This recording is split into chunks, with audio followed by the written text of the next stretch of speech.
Cal, I don't think I can do this. Lead them. I can't. I'm not the man you are. I don't belong here. Not only in this position. I don't know that I belong as a Radiant. I know the concern you show for each soldier. You're the person for this position.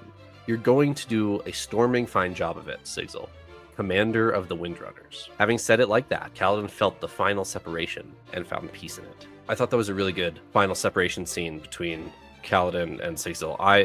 I'd be willing to bet that Kaladin and Sigil no longer, that this is the last scene between Kaladin and Sigil, or at least it certainly feels like that.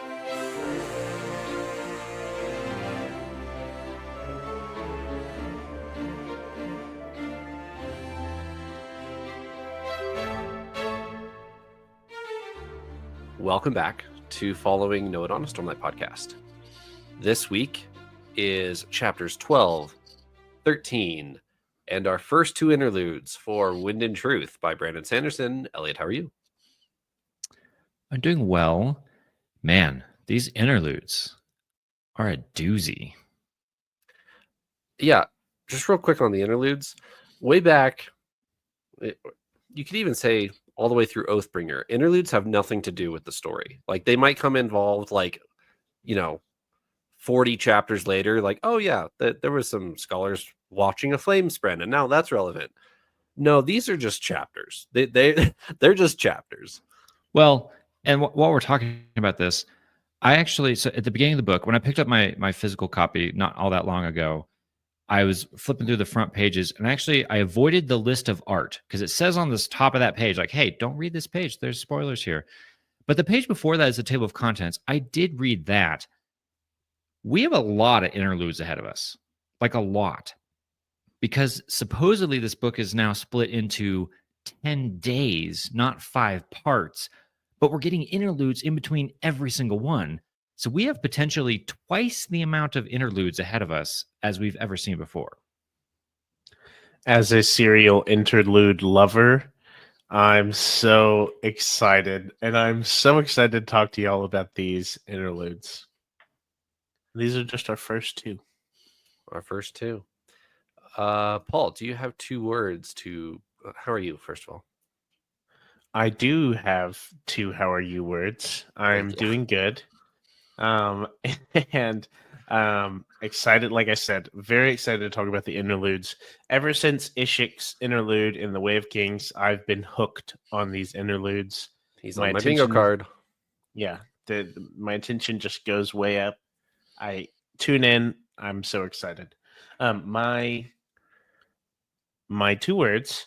One is surprises, because I was simply surprised by our interlude characters and very enthusiastic, surprised by some of our world hopper characters, the things going on. And my other word is puppeteer. There's a common theory going, not maybe common, but a theory going around about cultivation kind of being the mastermind behind everything here.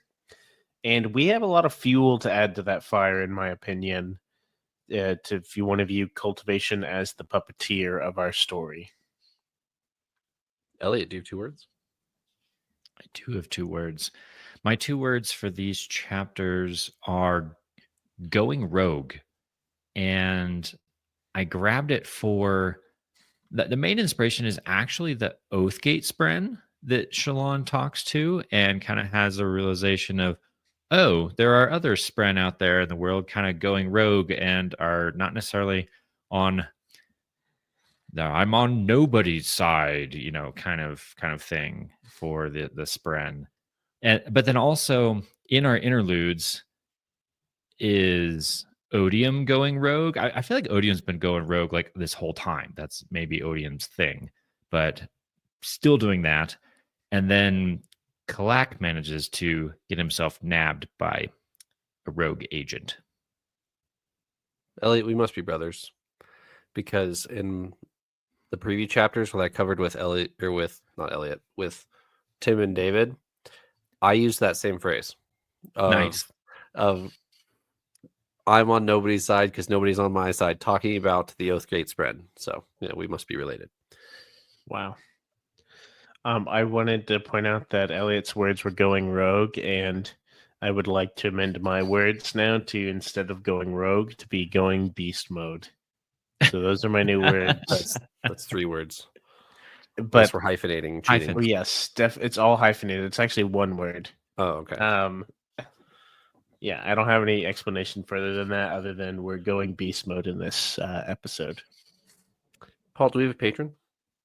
We do, yes, and I'm actually very excited to announce. So we have an Ardent this week, and I'll go ahead and introduce our new Ardent. I believe it's a series of letters, which I know most words are, but this is one that was harder to read. Trevor's laughing at me already. You broke him. I That believe wasn't that funny, it's, but whatever. I believe it is pronounced Hunter, but there's no vowels. So we have HNTRW. So I'm assuming that's Hunter W. So a very cool, a W Hunter, for the win. And we're much appreciated. We much appreciate your support. We have Hunter W as an Ardent. And the joke I was going to come up with was that, being a hunter and an ardent is probably a really interesting dichotomy of roles in life, to do both. So that's very exciting, and we much appreciate your support. I'm going with hunter. I'm going to stick with that. You're welcome to comment, be like, no, it's HNTR, you idiot. And I'd be like, okay, you're right. I'm sorry. I tried to make it into a word. But I ramble on and on and on, but we much appreciate your support in all of our patrons. We say that over and over, but it really is special and cool. Yeah, there you have it. Thank you, Hunter. Thank you. Thank you. If I had 2 words, which nobody ever asked for mine, but I run the podcast, so it's probably my fault. Boo hoo. Those are your words. I would say divided one. Divided one. I am so excited about Interlude 2 because Taravangian titles himself the Divided One, which is awesome. I talked about this a little bit in like our most viewed episode or video or whatever. It was actually a solo video without you two. It was our most viewed, so just like to put that out there. But my Stormlight key scenes tier list that I made like 2.5 years ago or whatever, I went on a little rant about how Brandon Sanderson was brilliant for right at the end of Rhythm of War twisting Odium into a new villain, and the stakes completely change at the end of Rhythm of War, because up until now you're getting used to Odium. You can kind of figure him out. Reyes has his weaknesses. We figured that out. Swap him for Taravangian. Now everything is on the table. Like nothing that we knew beforehand is the same, which I think is so cool. So Taravangian, Odium, Todium as a concept, love it. This is our first point of view from him, and he titles himself the Divided One. Yeah. This is incredibly epic. Are we good to go ahead and talk about that interlude? Can we? No, we need to end with that. No, come on. Trevor, it's not about you. It's for the listeners. Yeah, they can skip to the end, and that's what they'll. All right, we're gonna put it in the middle so that they can't skip around. I lied. It's not for the listeners, Trevor. It was for me. I was trying to scapegoat and use our friends and our listeners to get my wish. We're gonna talk about chapter 12 and 13. You can wait. Oh, okay. We have chapter 12. Kaladin saying farewell to Bridge 4 before he departs Urithiru. And Kaladin, up until this point, this is actually referenced back to Words of Radiance, the beginning of Words of Radiance, where Bridge 4 all get the Bridge 4 tattoo on their forehead. But for whatever reason, we now know, but for whatever reason at the time, it doesn't take on Kaladin. Like the tattoo sits there for a second, but then Stormlight heals it off of him. And I think this is pretty well confirmed in this chapter, but the idea behind it was Kaladin still views himself as Shash branded. Kaladin still views himself as oppressed, as a slave, et cetera, et cetera. So his Stormlight will then heal him to have those brands on his head, because that's how he views himself. For me, I think But it was also like a worthiness thing. Right. He never sees himself as worthy of the men of Bridge 4. And I think there's some moments in these chapters where he finally accepts, like, I did a good thing. Yeah. Okay. Yep. And so in this episode, in this chapter, Kaladin finally does get his Bridge 4 tattoo on his forehead before he leaves Urithiru, which I actually think is kind of funny, because in Rhythm of War, if you guys remember, under the occupied tower, all of the occupants of the tower get like a shash brand on their forehead in like solidarity for Kaladin, because that's what Kaladin has, and they're like trying to get behind him as their liberator or whatever. And then like weeks later, his shash brand disappears after everybody's got like a shash brand tattoo on their forehead. And it's like, well, now you don't match everybody who's your fan, and now he has a Bridge 4 tattoo. But anyway, Like the no regrets tattoo, but Yes, the other exactly. people can't heal theirs off, so they're all walking around with it, which was a great thing in Rhythm of War. I can't discount that, but it is really comical that now Kaladin doesn't have it and all these other people do, Right. to try and support Kaladin. There was a couple lines in here that I thought were really good, and any Bridge 4 content I'm happy for, which I'm not sure we're going to get much else ever after this chapter. So this chapter was nice to have, but there were some very good Sigzil lines that foreshadow Sunlit Man. So if you haven't read Sunlit Man, here's some minor spoilers. But Sigzil is in Sunlit Man, and he has a couple lines with Kaladin here, and I want to read them. It starts with, "Sir," Sigzil said, I don't think I can do this. Lead them. I can't. I'm not the man you are. I don't belong here. Not only in this position, I don't know that I belong as a Radiant." Then this is Kaladin speaking. "I know the concern you show for each soldier. You're the person for this position. You're going to do a storming fine job of it, Sigzil, commander of the Windrunners." Having said it like that, Kaladin felt the final separation and found peace in it. I thought that was a really good final separation scene between Kaladin and Sigzil. I'd be willing to bet that Kaladin and Sigzil no longer, that this is the last scene between Kaladin and Sigzil, or at least it certainly feels like that. So I thought that was a really cool thing to include here. I agree. This was one of those really special scenes, really special Bridge 4 moments. I have to say my prediction on whether this would be the last time Kaladin and Sigzil see each other has changed, not because of how I feel about the scene, but because of my newfound understanding of the layout of this book.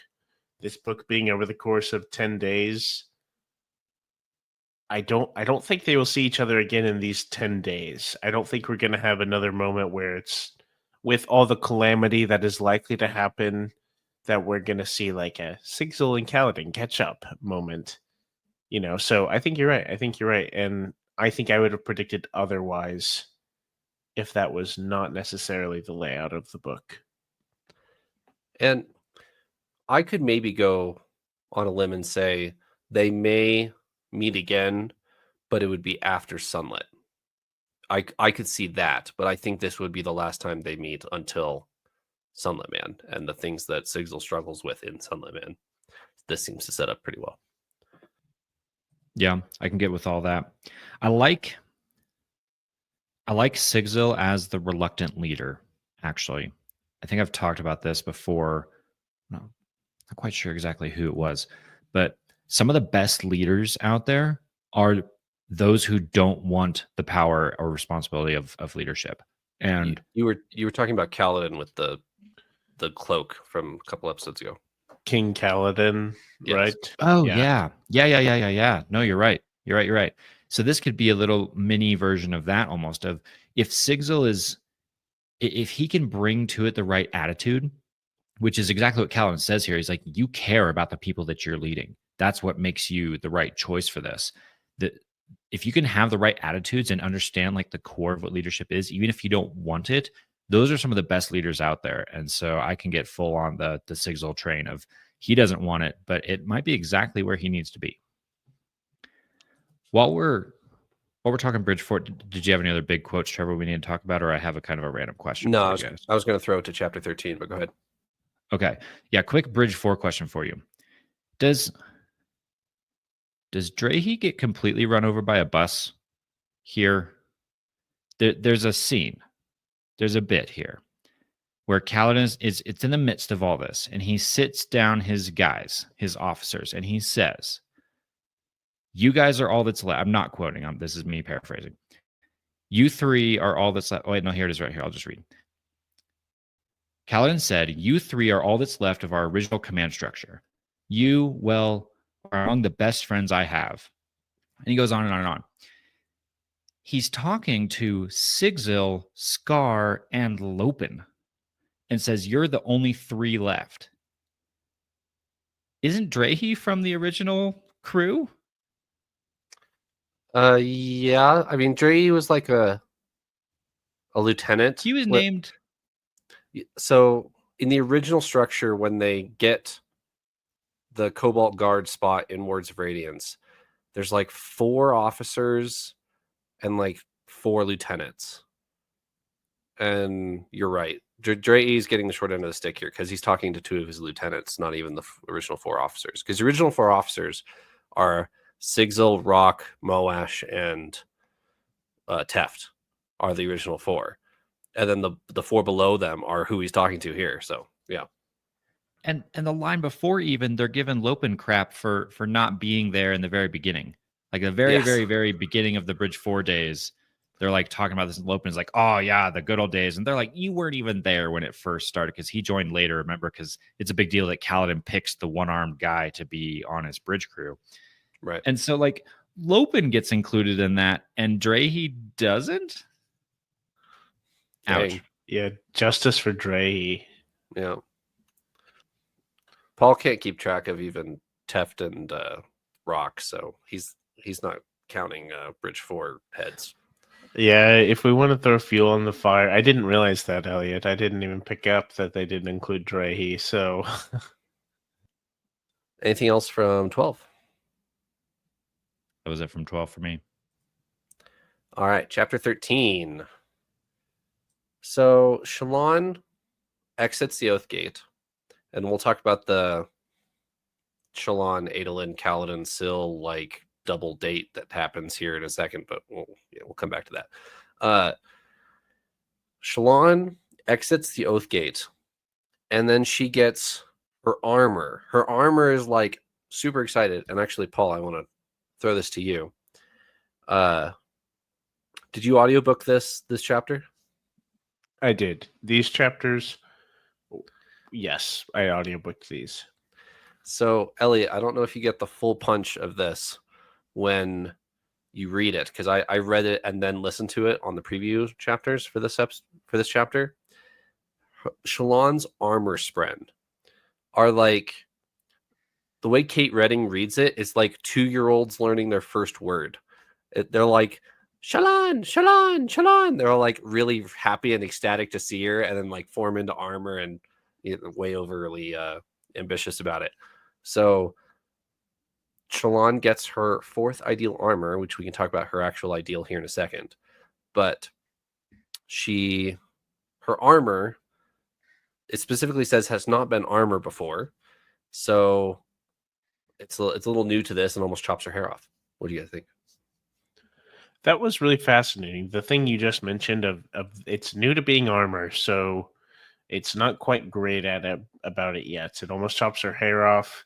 This aspect, I was like, okay, I understand that our Knight Radiance, we've seen from the beginning dead shard blades and plate, where it's just like an object that you can have, but it's dead, right?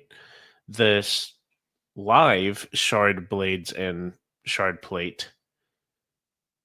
The plate I understand a little bit less of, but it's more live and it works with you. We see our radiants can summon their spren as a shard blade or a shard fork or a shard shield.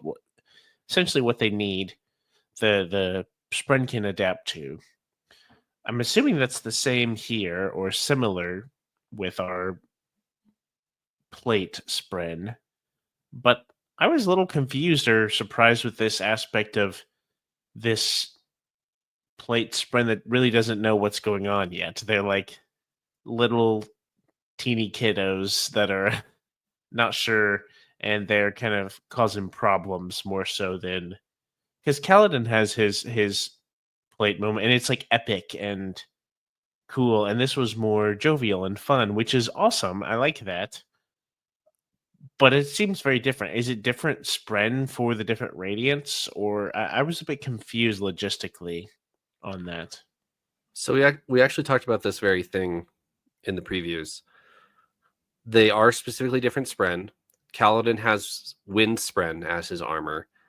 Shallan has creation spren, which, if you actually think about it, she's been summoning creation spren since chapter 1, when she's sketching Kharbranth as she's sailing in. There's creation spren just following her around everywhere. What we kind of debated, so David was not a big fan of armor spren not knowing how to be armor. He thought that was kind of lame. But I kind of took the counter side argument of Kaladin's armor. It's a perception thing. Kaladin knows how armor works. Therefore, his armor is going to be well prepared. Shallan does not. Therefore, she doesn't. And she's going to have to coach her. And she's going to have to sketch out her armor. She talks about that of, I need to figure this out for myself so that my armor knows what to do. I think it's a Shallan thing, not necessarily the creation spren's fault. I think it's Shallan not really being familiar with wearing armor. That was my take. Do you think, hypothetically, if she had Radiant to wear the armor, that it would be more solid armor, perhaps? Yes, I do. Okay. That's fair. That's an interesting point. And with all the conversations we've had about spren, that does add up and make sense. I will say, I'm kind of glad to see Shallan is at her 4th ideal. I feel like I haven't known what ideal she's on for a while. It's been a bit ambiguous. Yeah. So I'm glad I'm glad Brandon was like, by the way, Shallan is on her 4th ideal. Just for y'all who have lost track a little bit. By the way, she's on her 4th ideal. And that was very helpful. I appreciate it. That's exactly what it was. So yeah. I'm actually a little bit frustrated with it because Shallan doesn't even know what her ideal is. She comes out of Shadesmar and she's like, oh, I guess one of those truths I embraced back there was my ideal. And like, okay, hold on. We had like a couple epic lines back there. What I assume is her 4th ideal, you guys can argue for something else, is the line, I'm afraid of everything, terrified of the world, of what might happen to my family, most of all of myself. I always have been. And that is from chapter 9, I believe. And she's talking to Abidi, the monarch, and Radiant from within Shallan tells her that she said these words before, which would then imply that she was 4th ideal before debonding Testament, which is, we can have that conversation if we want, but 10 years old. Yeah, she was 4th ideal, like, or maybe was this an earlier ideal for Testament and is now a later ideal for Pat?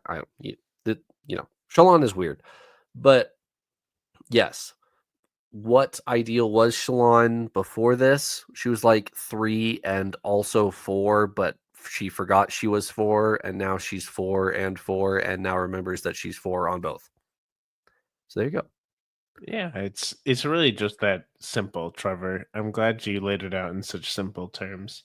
I mean, the whole theory and situation of Chanarach potentially being Shallan's mother, if we want to talk about that, maybe that makes sense of somehow how she could understand these ideals from a young age. You know, maybe she was raised and maybe she was fifth ideal with Testament. I have no idea because Chanarach was a fifth ideal radiant. So I I wonder. don't know how that could work, but it seems like one explanation.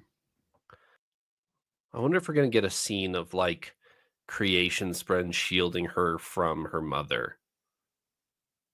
That'd be kind of cool. That would be kind of. I'm actually curious. I have two big questions coming out of this. First is actually on the spren, the creation spren that you just talked about. Is the creation spren, is the type of like lower spren that becomes your armor unique to the person or unique to the order?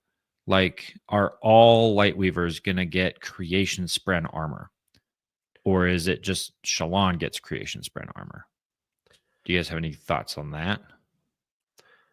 What I believe is the consensus right now is yes, we are assuming that each order has the same type of low spren that become armor. Windrunners, wind spren, Lightweavers, creation spren, Dustbringers, flame spren, just throw out the equivalent of what your surges do basically, and then that's your armor spren.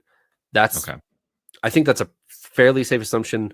Now, obviously there's asterisks everywhere because we're in a Shallan chapter. So Yes. Okay.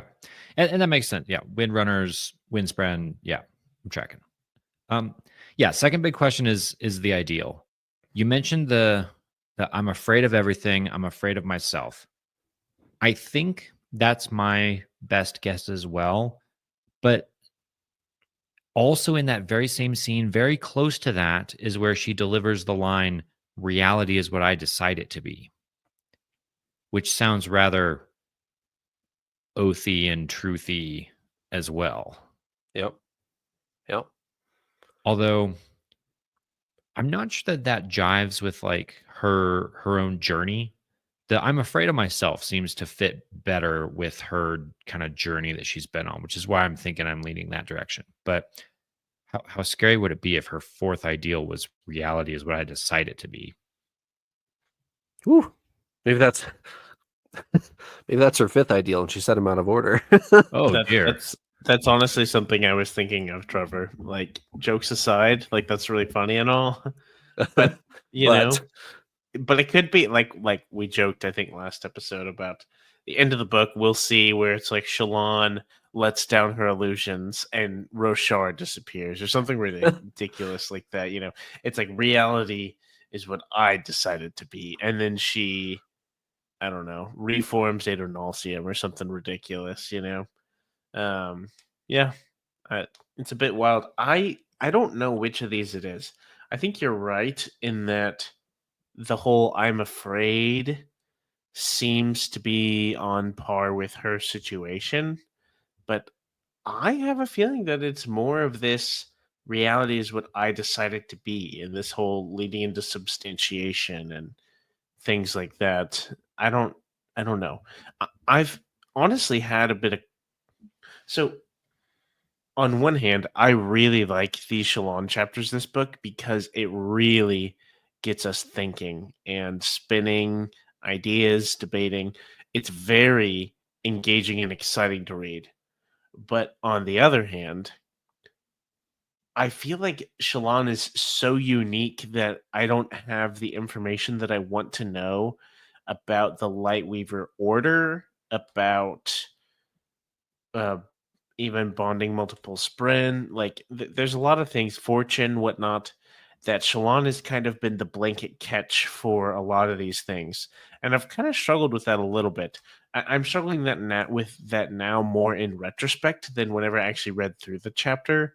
But that's because when you read through it, I feel like we're not bouncing these ideas around as much, and so there's things. But I'm very the Lightweaver ideals, that these truths have made sense, and this makes sense to me, but it doesn't seem clear. You know, and I kind of wish there was more clarity, but I think that's the point. I think the point is for them to not necessarily be specific and clear like the Windrunner oaths or Skybreaker oaths, you know. But I've had a little bit of a hard time with that. I want to see the fifth ideal for Shalon because I want to try and narrow down more, figure out more about Lightweavers and how this works. I don't know if y'all have had similar thoughts or contrary thoughts to what I'm saying, but I once again want to say that these Shalon chapters in this book have been among my favorites. Like they have been the standout, a big standout to me. But I'm just still lost with Lightweavers. I don't get it.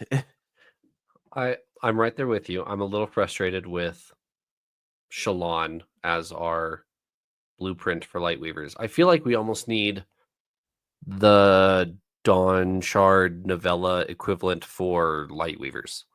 Like we need to see some Lightweaver oaths that aren't Shalons, so that we can then nail down exactly what we're talking about. Because Shalon is weird. We understand Shalon's weird. I get it. That's great. If we're trying to learn about Lightweavers, Shalon is not the one to go to. We need to go talk to whoever that Lightweaver guy that she left in Shadesmar just now was.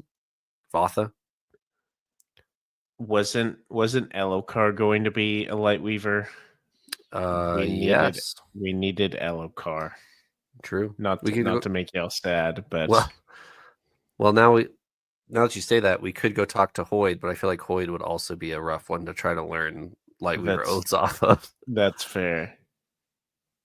It's like we need the alternate history novella that is what if Elokar didn't die, and see him progress. Maybe she could tap into that capital F fortune and show us. That'd be pretty wild, actually. But I digress. But yeah, I had mixed feelings about that. I'm really not. I still don't know. I'm hoping it becomes more clear to us what was the fourth idea. Like he was specific in saying yes, this was a fourth ideal. Like Shalon is at the fourth ideal, but we still don't know which one it is exactly. We just know she said it recently. Right. So, yeah. All right. We hop out of the Oath Gate. We go talk to Shalon, to Syl and Kaladin, and Eliot. You get the first official bingo check on our bingo cards. Adolin has said, "Honor is not dead." Yeah. So on Eliot's bingo card, for those of you who didn't watch that, he has, someone says honor is not dead on his bingo card. And let me read the quote for you. "I think he's always been optimistic," Adolin said. "You don't jump in to save a doomed man unless you're optimistic." "Honor is dead," Kaladin whispered. "You were wrong on that point, though," Adolin said. "Honor isn't dead." "But honor isn't dead," Adolin continued, "so long as it, lives on in us. We'll go to the meeting without you, but we can meet at Jez's duty for a drink after." I loved the throwback to that iconic moment. And I feel like we as fans very much appreciate those epic moments. It's nice to see our characters doing the same, of that moment where Kaladin stands up and jumps into the arena with no shard plate, by the way, to go up against 3 attackers or something like that. That's beaten down on Adolin. It's cool that the characters are referencing back to that as well. And yes, a check mark on my bingo card. I am therefore now winning. Congratulations. Except when we get to Interlude 2, I'm going to make a hard argument for one of mine. Oh. I'm already going to decline it, and I haven't heard what you've said at all. Fair enough. Because you won't let us talk about Interlude 2 until the end. Syl and Kaladin are hanging out at the Oath Gate that Shalon and Adolin jump through. They have a little, "Hey, nice to see you," on the gas station passing by. "You should come back to Urithiru with us because we're going to go drop some news." "Nope, that's actually where we just came from. I can't join you to Urithiru. Bye." And they have the hey, the four of us should go out for drinks when this is all over. And Syl is like, goes and holds Kaladin's hand and and says, "Oh yeah, that'd be nice." Yeah. What do you guys think? I actually thought the scene was kind of cool in that Shallan is so insistent. Kaladin he tries to do the same thing he's done with every other character he said goodbye to, where he goes, "Oh well, Hoyd said I'm probably not coming back, so yeah, this might be the end." And most of our other characters have kind of taken that as, "Oh, okay, maybe this is the end." Shallan just immediately insists, "No, no, you're gonna say it, and we're building on this whole reality is what I make it thing." And she says, "No, you say it." And he's like, "Fine, I'll say it. We will have drinks, we will go out for laughter and jokes when this is all said and done." And like that had a very weighty sense to it. Almost as if like that might just now have to happen. Like they just spoke it into existence. Shallan uses a very interesting phrase when speaking to Kaladin, and she uses the term "reality warps around you." And coming from anyone else, I would think that's just you're special, you're Kaladin, you're Stormblessed. But given the conversation we just had about Shallan, uh, is there something more to that sentence? I'm starting to think there might be. Back to this whole like Kalak looking over her shoulder and going, "Oh, do you tap into fortune often?" And it's like, "Oh, does she?" Like, what if this is that? Yeah. Good question. Anything else on... Oh, I do have one more quote to read from this chapter. Basically, the last line of the chapter, or the last line of day one, is Kaladin speaking. "Syl, I find I'm not worried. We are going to survive this, no matter what Wit said. We're going to have that drink with Adolin and Shallan," which I thought was nice. It is nice. Like we said, or like I've said at least, we've had an awful lot of hope and nice scenes surrounding Kaladin, and that both fills me with hope and fear for what is going to happen with Kaladin. A very large part of me thinks, for the first time, we might get happy Kaladin at Jez's duty, enjoying a drink with friends. Another part of me certainly thinks Kaladin is not going to make it past day 2. I had no idea. This is actually something I put in last week's outline, but we didn't get to. Everybody thinks Kaladin's coming back, except Wit. Hoyd is the only one who said, "You're not coming back." Explicitly says that. "You're not going to be back in time to help Dalinar." And everybody else is like, "Nah, you survived the high storm. You're Kaladin. You'll be back. Promise." Which way do you guys land? I think prior to this chapter, chapter 13, I think I would have said that Kaladin was not coming back. But like we just said, with Shallan stepping in and like making a point to state it very clearly, "You are coming back. Say it, Kaladin, you are coming back." That feels like it has power to me. And I feel like my answer changed after reading chapter 13. And I feel like Kaladin is going to come back. Now, I don't know who all else will be there when Kaladin gets back. So I think my prediction becomes Kaladin does come home, but that doesn't mean that the home he comes to is a happy place. To put a nice dark spin on it, sorry. I think that's fair. I think that I do think that Kaladin is going to make it now.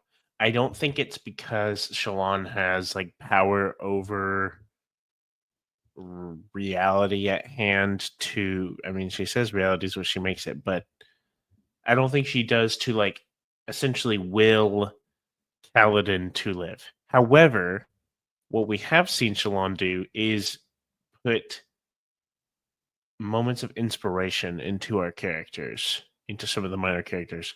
And I could fully see that motivation or that spark being something that drives Kaladin to potentially survive something that would kill him.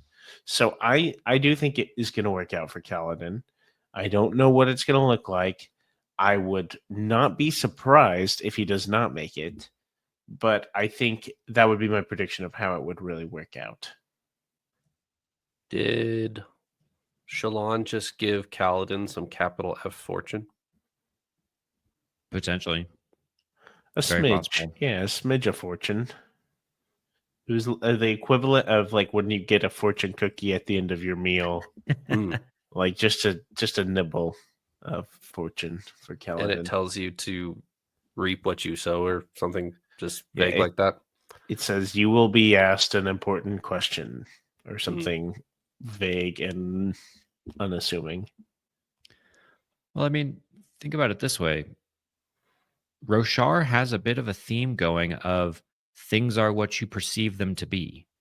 The whole Spren, exhibiting that very strongly seems to maybe be part of the core part of what Roshar is. If you think it hard enough, can you perceive these kinds of things into existence? It doesn't seem that far-fetched to me. But Hoyd just said the passions are a load of crap. Doesn't matter how hard you want it. That's true. You still have to accomplish it by merit. It's not a will it into existence, at least from Hoyd's perspective. True. Anything else from part one or day one? Well, that conversation actually teed up nicely what I wanted to talk about as a theme for all of part one, if you're ready for that. Yeah. We haven't done themes since like Mistborn Era 1. Yeah, I love this. I'm excited. You're right. It has been a little while since I've done these. I did them for the Stormlight books, maybe a few others as well. I also realized that I think you did them for Mistborn Era 1, and then they were all like death, they were all destruction, doom. Yes, they were very dire in Mistborn Era 1. Yes. Which, if you've read those books, you're nodding your head because you know exactly why. For Wind and Truth, I've realized I've signed myself up to something a little bit more, in that I'm now facing 10 parts apparently in this book, so double the themes, I guess. For part one, I actually this was a rather strange start to a book for me, and I can kind of explain why I think it's not what I expected, because my theme for part one, the word I can't shake, is farewell. That is like my takeaway from the start of this book is we spent the entirety of day one with Kaladin saying goodbye to everyone. That is a weird way to start a book, where they're saying farewell to everyone. And I'm doing a little bit of disservice to Shallan's side of this, although I can tie it in a little bit if I kind of bridge my farewell word over into something more like departure.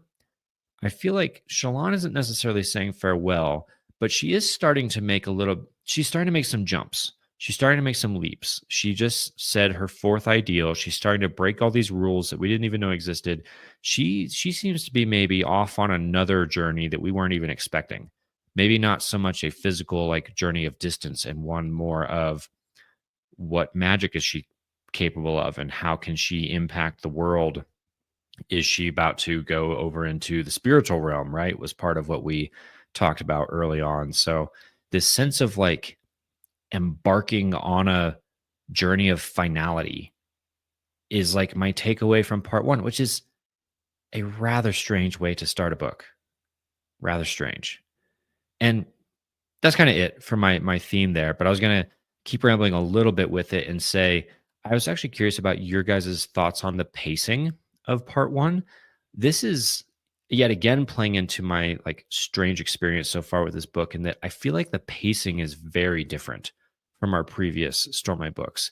Things I key into specifically are like chapters that we jump back into when we jump, back and forth with POV. They pick up like with the very next sentence of where we left off with the previous one. Like 0 seconds have passed in the time that we spent in like going from chapter to chapter, which I'm not used to. I'm not used to at all. That's a Tress thing, actually. Tress always ended chapters with like a sentence and picked up the next chapter with the same sentence.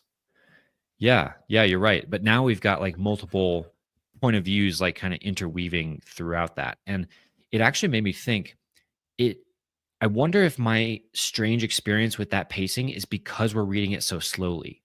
Like if you sat down and read the entirety of day one in one sitting, which I bet a lot of people are doing right now, it might flow a lot more naturally than for me, where I'm breaking it up so like intentionally, where the chapters are picking up with literally the next sentence from the past, but it's been a week since I read that chapter. And so it's a little bit strange for me, but maybe like 99% of people who are reading this aren't feeling like that. Those are my takeaways from part one. I have noticed the change of pace. I feel like the closest we have is maybe the start of Words of Radiance. The start of Words of Radiance kind of picks up with some back-to-back scenes, that not like a farewell by any means, but some back-to-back scenes of setting up where we're headed for the book. Now that we are at the end of day one, we need to cover the epigraphs. I should remember that. But now that we're at the end of day one, we can see pretty well where this is going. So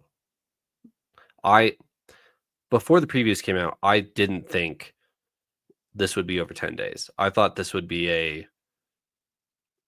the Contest of Champions would be over by part 3 of the book, and then we'd be trying to fight off whatever the repercussions of that are for the rest of the book, but not the case, apparently. Let me find the epigraphs real quick. Eliot, I think Trevor's just trying to painstakingly make us wait to talk about Interludes 1 and 2. Oh, he is. He's dragging us out as long as he can to torture you He on is. this Interlude 2 wait. It's not enough that we had to read those and then put the book down. He now has to humiliate us by dragging us along even further. It's his By whole reading. thing. Don't talk about it yet. Don't talk about it yet. By reading from Knights of Wind of Truth. So we talked about this 2 weeks ago. I will pick up from where we left off 2 weeks ago. This is the interlude starting from chapter 8, and I'll go through the end of day 1. Her memory was keen, but her interpretation and explanation of that memory could be fanciful. Those days, though, I believe that she was deliberate, concerned, and focused. She did not see the future, but somehow knew it anyway. All agree the first key moment came when Kaladin Stormblessed listened. Though not an edge dancer, he did a fine impression of their oaths. The second moment had happened already, when Szeth himself decided to take upon this quest, the one that would shape all of our futures. For while the Contest of Champions was to happen in the East, a different contest was to happen in Shinovar, and one that the wind swore was equally vital, perhaps more so. I was not with them. I did not know of their quest. Yet, I will do my best to recount their story, and that of the wind, for they were her champions. From Knights in Wind and Truth, page 11. Any thoughts? Not a lot, to be honest. Maybe the biggest clue I pull out of there is the statement that like I was not with them, but I'll do my best to recount. That actually has like an implied I could have been with them to it. And so that actually narrows down like the number of characters in my mind of who this could be. it's someone who needs to clarify that I wasn't with them. Well, there's a line in there that says, "I didn't know of their quest," which I actually think disqualifies a lot of people. I read that differently. How did you I read read it? that as like I didn't know of the details of their quest. Okay. How's that? Like I knew full well they were on the quest, but I didn't Oh, know of it because I wasn't there. So this is a secondhand account of what happened. okay. So it could still feasibly be Yasna, like Exactly. somebody who knew of it but it wasn't there. Okay. Yeah. That's my take on it, and Yasna probably is my number one candidate at this point. Yasna or somebody young who is growing up and then writes this is my one and then two candidate. But door's still open to a lot of different things. I agree. The door is still open. The author of this aside, I feel that these seem to be in line with a lot of the predictions or paths that we've gone down. The aspect we were talking about of Shallan using fortune to potentially keep Kaladin whole, I feel like that's enforced by this. Yeah, I feel like a lot of it is. So I don't know if that is a good thing or if the rug's going to be pulled out from under us. I truthfully have no idea. I've started doing something that I remember I've done in the past, and I don't remember exactly which interludes it was with, but we're being teased on purpose. Brandon is writing these ones like intentionally to seem very relevant to the story we're embarking on, but not actually feeding us any hard facts. And so, actually, because of that, I've stopped thinking very hard about them and just kind of gone, okay, yeah, it's a giant tease for where we're going with all this. I'm not actually going to get any information out of these. So I read them, I smirk, and I read on. Do you remember which other interludes you did that with, or epigraphs, I should say? Because I remember. I don't remember, but I remember doing it multiple times where I started to check out from the epigraphs. So the last time you did this was the Well of Ascension, where the epigraphs yes. are quite relevant, and That's true. You read them and said, "Ah, yes, I've read this before." Moving on. That's true. Where the epigraphs of the Well of Ascension are quite famous for being very important. Fair Just enough. want to point that out. Fair enough. All right, Paul. We have finally arrived. Interlude 1. Perfect. So I want to intro Interlude 1 by saying I really, really want to like Kalak. We get this Interlude 1 POV from Kalak himself, and he seems to be, thus far, our most cognizant, sane herald we've seen. You could maybe make arguments for others, but others we haven't seen as much, probably. I realize I am full and well influenced by his art. I think the Kalak art is my favorite herald art. It's good. It's really good, and it's definitely like, I tend to, I like Zeth. I liked Zane in Mistborn. Like, I have I realize it's an edgier art piece, and I think it's really cool. So I want to like Kalak. I really do. And I have hope that by the end of this book, we might like Kalak. He was kind of the cowardly character in Rhythm of War, sniveling, kind of cowardly archetype. And he still is. Let me Yeah. throw that out there. That is correct. He still is. Has been helpful to Shallan, which is a nice thing. He has not been a great. He's not been an exemplary hero. But I'm hoping that by the end we might have a herald that we could actually root for or be like, yeah, they're pretty cool. modern day even. You could probably make that argument for Tom safely that he's really awesome, but you just can't even talk to him, so I don't know what to do about that. Essentially, so we see Kalak's perspective.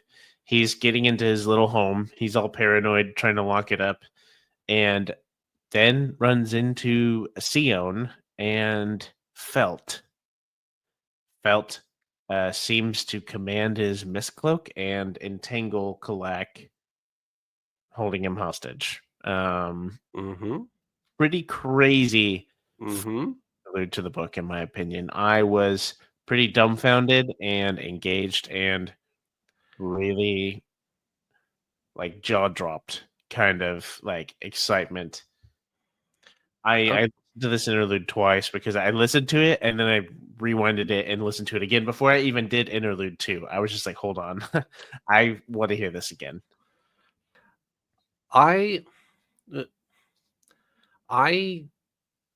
don't know why I was surprised by this, but Felt being a member of the ghostbloods working for Kelsier seems so obvious, like extremely obvious, because Felt is the Mistborn, the Final Empire like spy dude that they talk to in the Final Empire, and he's Kelsier's informant in Luthadel. And I don't know if you guys remember this. I teased that for you guys on the podcast. Paul had read Mistborn at the time.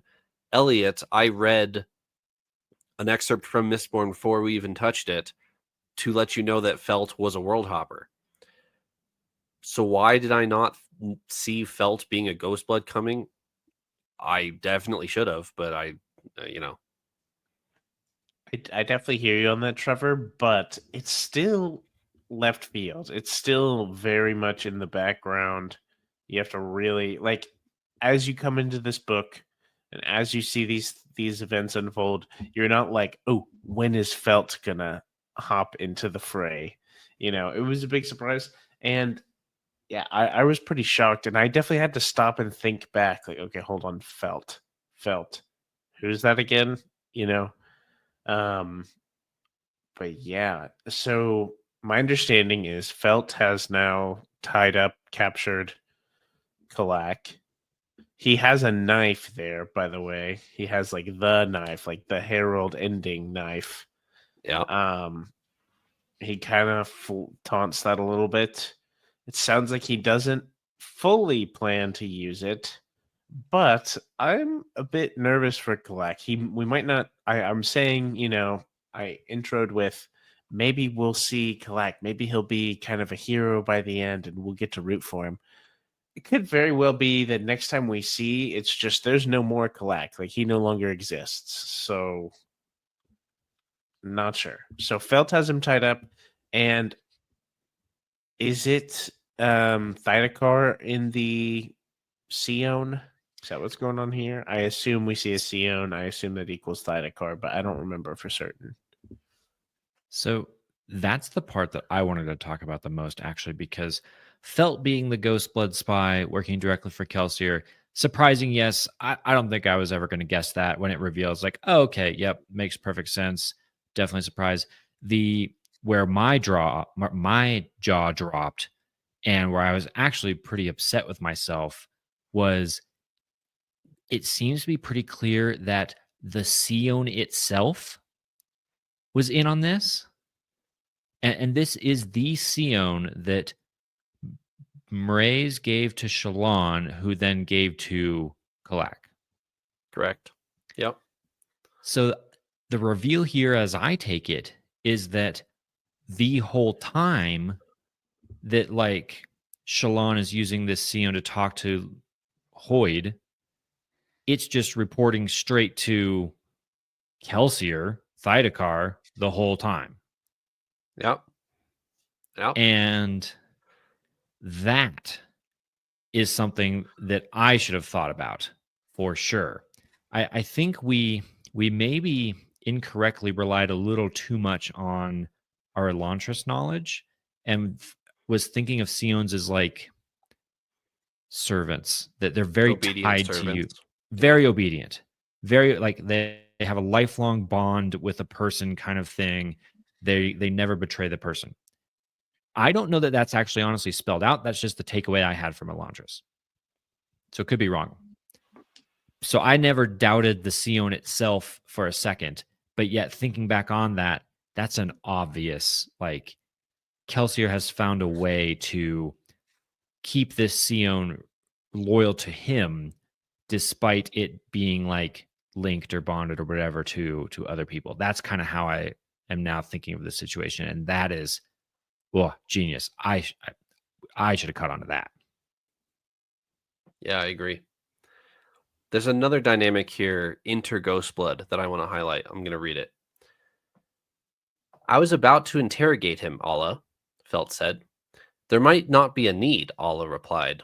I've already relayed the information on Mishrem's location to Yatil. And Lord Kelsier, Felt said, I don't work for that masked witch. Him as well, Allah said, obviously. The spren hovered around Kalak's head.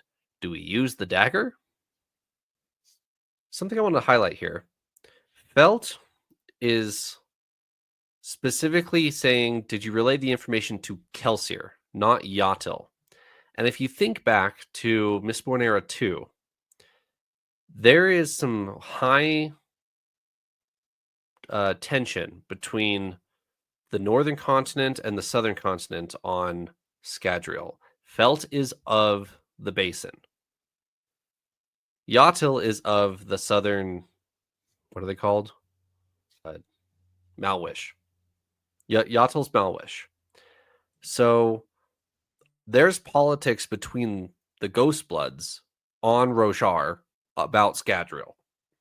So Yatil, like, having Kelsier as a religious figure, but Felt being sworn to Kelsier and not Yatil, and them working together, like, that's an interesting dynamic that I wanted to highlight in that one line.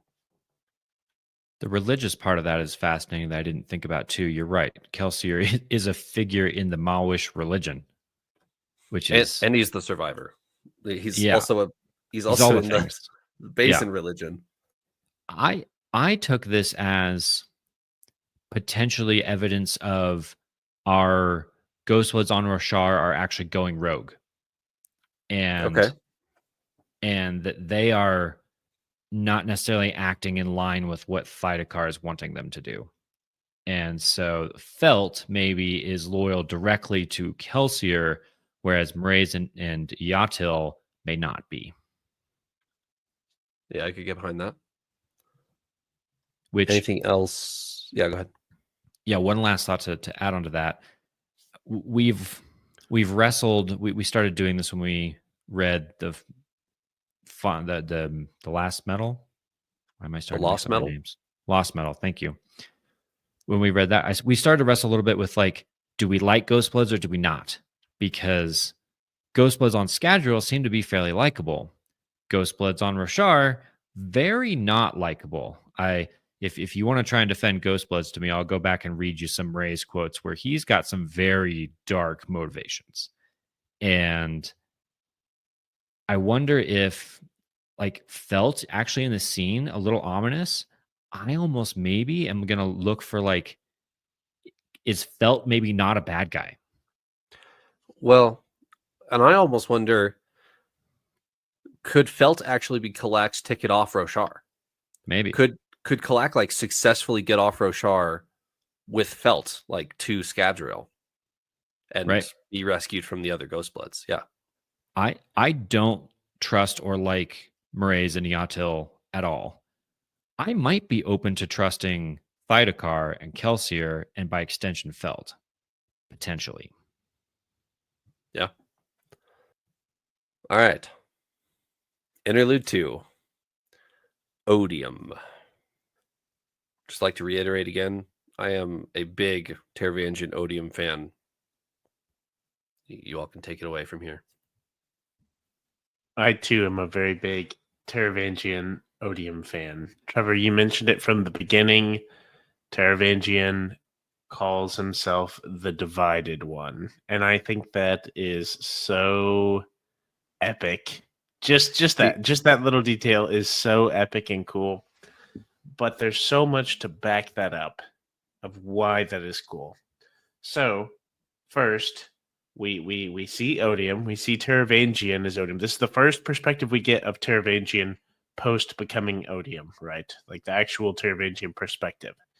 The question that we've had is Taravangian still affected by this fluctuation between rigid logic, knowledge, enlightenment, and emotion? You know, his dumb days and his brilliant days. You know, and it turns out he is still affected by this. So here he is talking to none other than Corvellium Avast, talking to Cultivation herself. And this was not the conversation I was expecting to have as our first set of interludes right out of the gate. And I was elated, first of all, and so tuned in. So, like, I need to absorb accurately every word of this. Like, this is exactly the type of content I dream of getting in the context of our story. So we see this. I'm going to ask for y'all's help to break it down further. But essentially, my understanding is, you know, Taravangian is talking with Cultivation and kind of almost trying to figure out this whole shard thing. He's trying to do things, implement these things. He wants to do stuff, but she's like, "Oh no, you don't know anything about being a shard, do you? You can't do that, or you can't do this, or this leads to bad things, or you know, things of that nature." Since Cultivation was the one who kind of got Taravangian, who I briefly mentioned that there's theories that Cultivation is behind a lot of the major situation going on Roshar, which is on my bingo card. Yes, and that it was a bit planted that Cultivation has her touch on Taravangian via this whole waxing and waning of intelligence, and he is now in a shard position. I'm just going to stop there and let y'all take it away with thoughts you have to add or clarifications you have to add. There's a lot to unpack with this dynamic. I thought there was a really cool conversation to start the interlude. Well, to middle the interlude. And it was Taravangian saying, I'm the god of passion. I'm the god of emotion. I could take away all this pain. And Cultivation says, you're right. You could. But what does that do? And they take it to the logical conclusion of no free will, no actual life on the planet, that life then becomes meaningless if there's no depth to it, if there's no contrast. So Taravangian then says, well, okay, you guys could do more. That this is kind of back to the wax and harmony thing. Taravangian is really frustrated with his position and tells Cultivation, you shards are cowards. You guys should do more, and I'm going to do more. I don't care, which I think is awesome. And the idea of, the original shards are like, let's not mess with each other. Let's all hang out over here and you're over there. Well, that's great. We'll have our happy balance. And Taravangian says, no, absolutely not. I'm going to do what I see as correct, as right. Whether that's correct or right, we can have that conversation. But Taravangian says, you guys are too afraid to die to act. I'm not, so I'm going to. That's so cool. That is, and that's what I was going to bring up, Trevor. Cultivation says, essentially, if you do what you're saying you're going to do, of overstepping shard boundaries or whatever it is, that leaves you vulnerable. You're breaking whatever pact it is that leaves you vulnerable to attack. It's sounding like if he does that, then she could take him out. She could take Odium out. That's a bit wild and extreme. And I think, really cool. Whether I can get on the train of this is cool or not is going to hinge on interpretation of one key line. And I think, Trevor, you'll know this. I think this line was actually part of like the teaser video Yes, it they did was. at Dragonsteel a couple weeks ago. Yes, They it had this was. epic, like lightning striking Michael Kramer reading epic lines from the books as like the official book release moment at the convention. Here's what Odium says. I know their anger cultivation. Do not lecture me. Oh, I taste it every moment. And I also know there will not be a way to soothe that agony, not until what? She demanded. Not until there is but one God, Odium whispered. Do not go down this path. It destroyed your predecessor. I destroyed my predecessor, he said. Leave me. I am finished with your lessons. That line, the line they stole for the teaser is not until there is but one God. Yeah. What does he mean by that? Great question. What he means by that line is the fulcrum that determines all of this interlude for me. Can I get behind the idea of screw you guys for being cowards and lazy? I'm going to step in and do something. What the do something is matters entirely. Oh yeah. And the only hint of the do something that we get is the until there is but one God.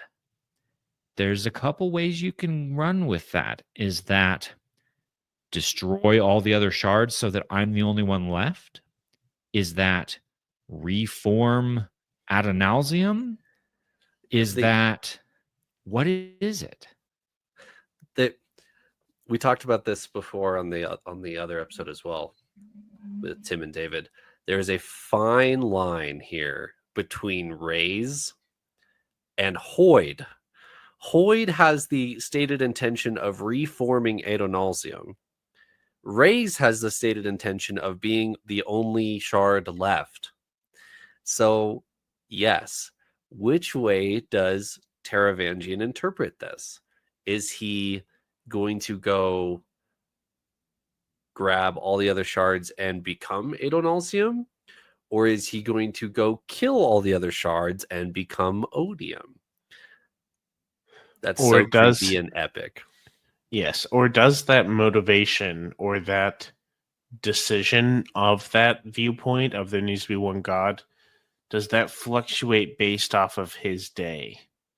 We're Great going to see question. 10 Another good days. Are we question. going to get multiple days where we see maybe Taravangian having a different motive or a different goal?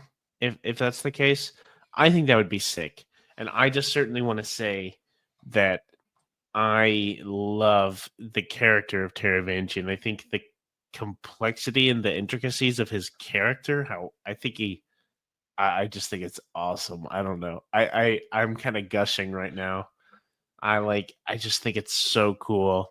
This premise that's been set up, how many ethical questions and discussions we've had with Taravangian over time that have hinged so much on whatever the heck day it is for him.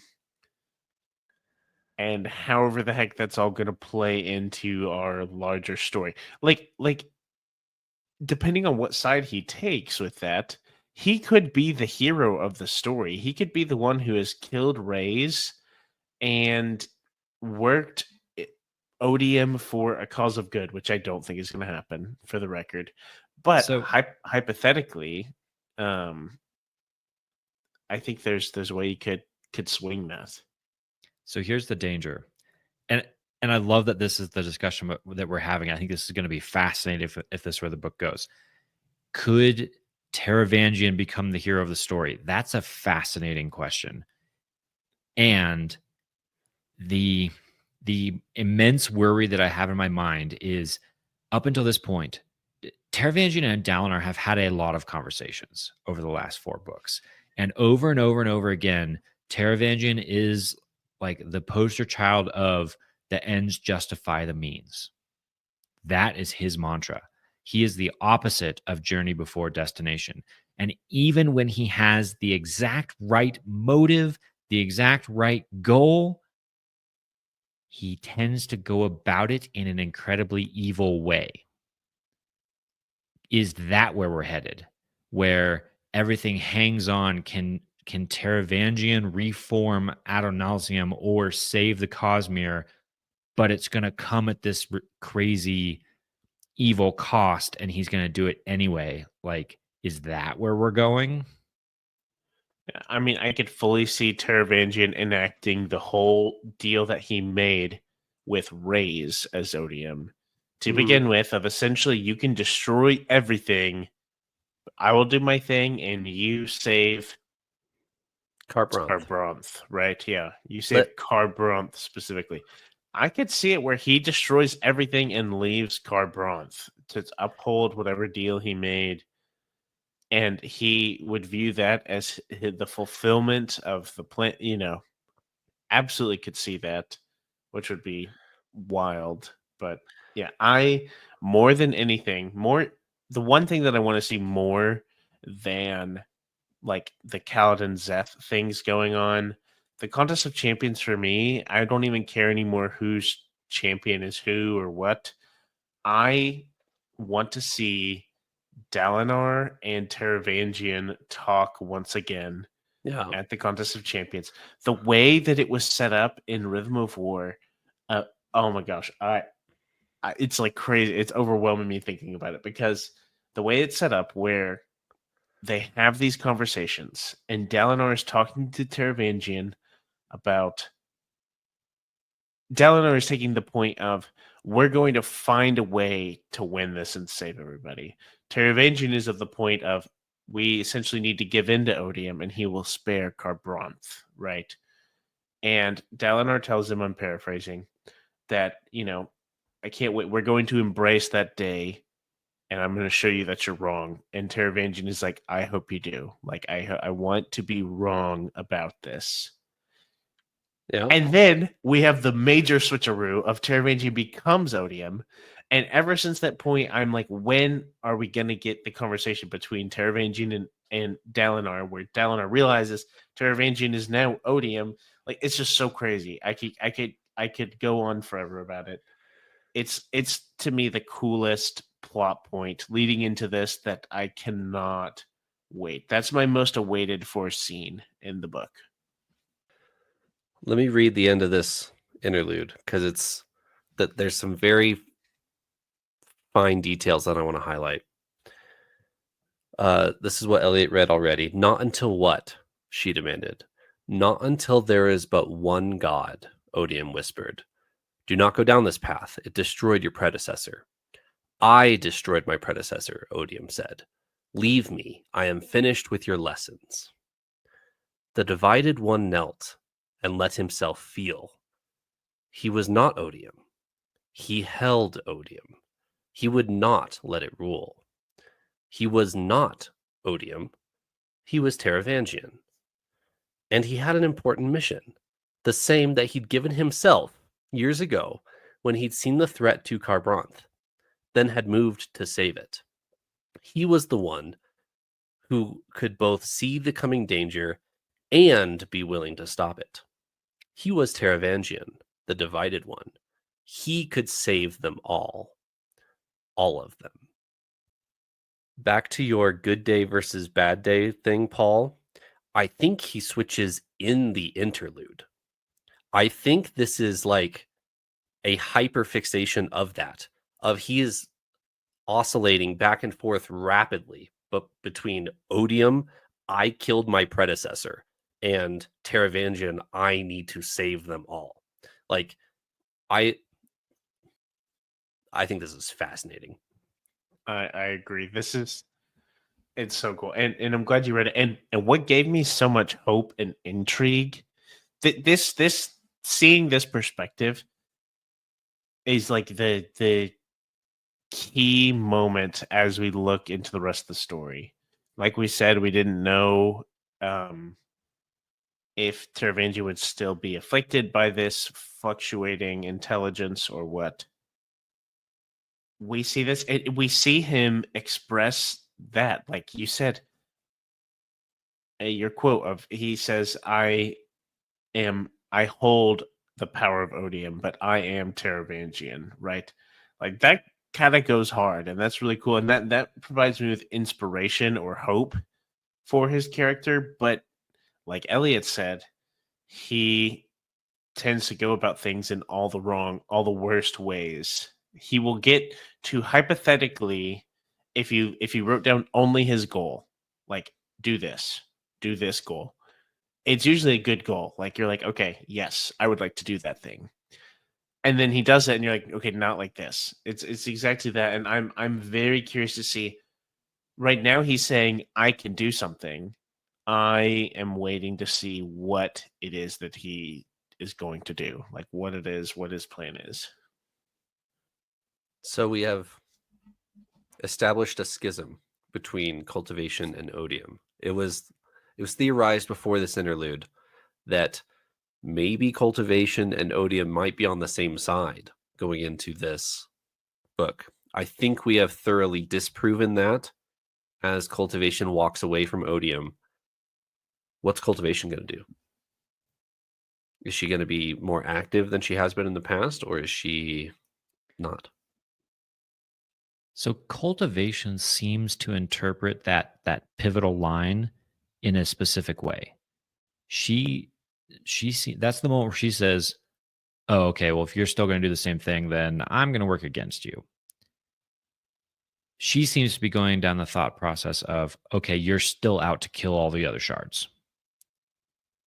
So it almost feels like cultivation, her game plan hasn't really changed.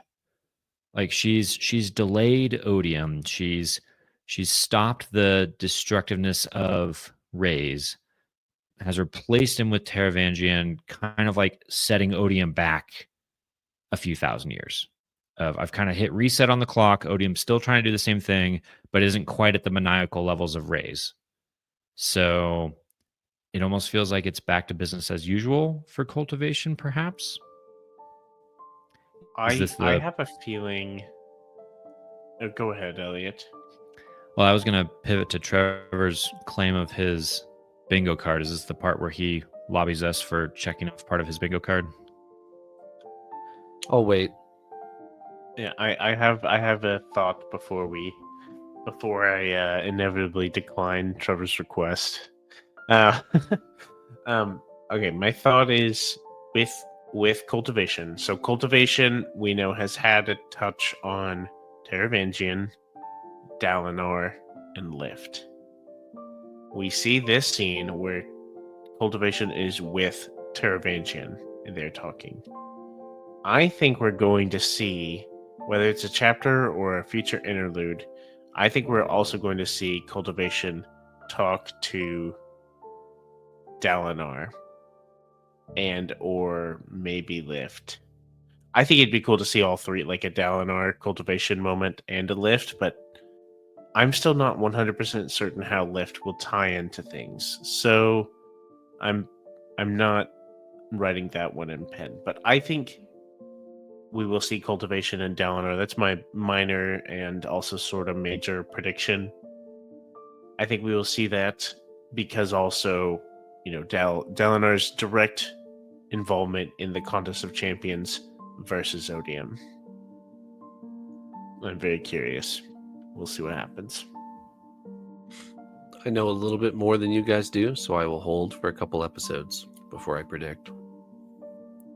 Anything else? I don't think so. I think we've gotten a suitably epic kickoff to our interludes. These were some big ones. All right, let's hold on. Hold. Next week is 232, and we are doing chapters 14 and 15. If you are reading along with us. So let's reconvene then. Thanks for joining me, Paul and Eliot. On we go. See you next time.